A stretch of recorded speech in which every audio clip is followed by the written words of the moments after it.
Good. So let's go ahead and give your name, where you're located, and type of practice. All right, I'm Amanda Hoffpauir. I'm a veterinarian from Alvin, Texas, and I practice small animal medicine.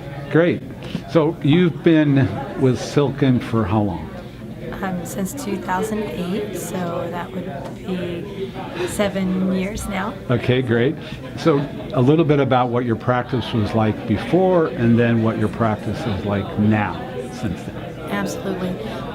When I first hired on Silkin, my practice was running well. We were actually profitable and increasing in our profits, but my office manager and I had hit a lot of stumbling blocks, and we found we were putting out fires constantly.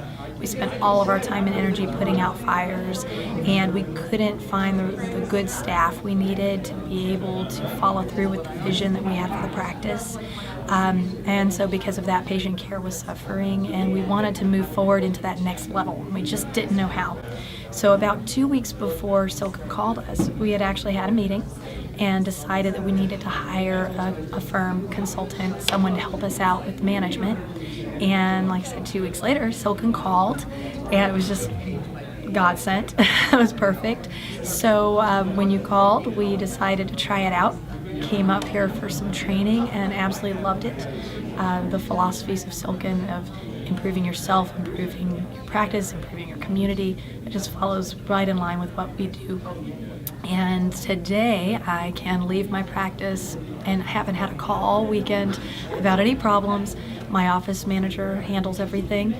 2 of the 3 days he wasn't there. His sub-manager handles everything. Things just keep ticking along smoothly and no problems, which is nice. I tend to rely on myself and not reach out to others. I never think if I have a problem, I should call my friend and ask them, what to do or get their help. I'm just not that kind of person.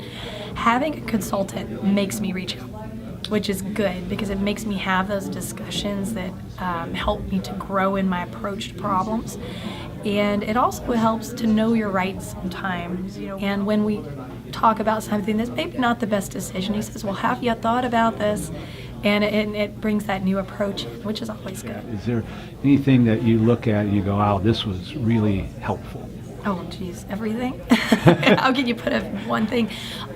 Really, one of the things I love about the principles that you teach is they're applicable to everything. My interactions with my children, interactions with their teachers, which sometimes, I talk to other parents and they have a lot of conflict with their children's teachers. I don't have that problem. The teachers love it when I call because it's always a mutually beneficial discussion.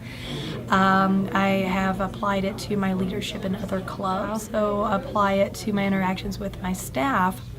And one of the things that I always stress to my new staff members when they come on board is I tell them that the things you learn here will help you not only in your job here, but in every avenue of your life, because I know you probably won't be here forever. And I want to make sure that when you move on to that next phase of life, that it's even better than what you're leaving behind. And I've had people come back years later and thank me. My current staff members, when the new staff members come on board and we start talking about training and they kind of roll their eyes, they say, no, you want to go to this is important. So I think it's been great for everyone.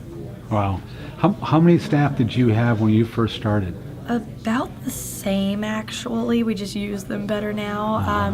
My practice is a 2-doctor practice. We work out of about a 2,500 square foot building, and we carry between 13 and 17 staff. Okay. When we first started with Silkin, and mind you, we were already a busy practice, and we knew we were out of control. That's why we called you guys in.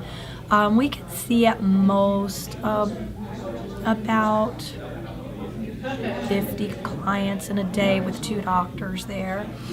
After bringing Silkin on and putting the training and efficiencies into place, there was one day we saw 74 patients in the same amount of time. So having that increased efficiency lets us to be able to help more people, more individuals that we couldn't before. We were just maxed out. And the quality? Same quality or better. Okay. Absolutely. Good. Great. I would say better quality, because once you have those standards of care in place with your staff members, then you know that every single staff member is providing that level of service Whereas when you don't have those standards in place, you think everybody's doing the same thing, but that there isn't as much accountability, and so you do have a few that maybe aren't up to that same standard. I made a decision that I would be a practice owner one day, and my primary driving force there was to create a secure and safe environment for my staff. So being able to have a profitable practice and now a second location and employ even more staff and help them to learn and grow in a safe environment, that is really important.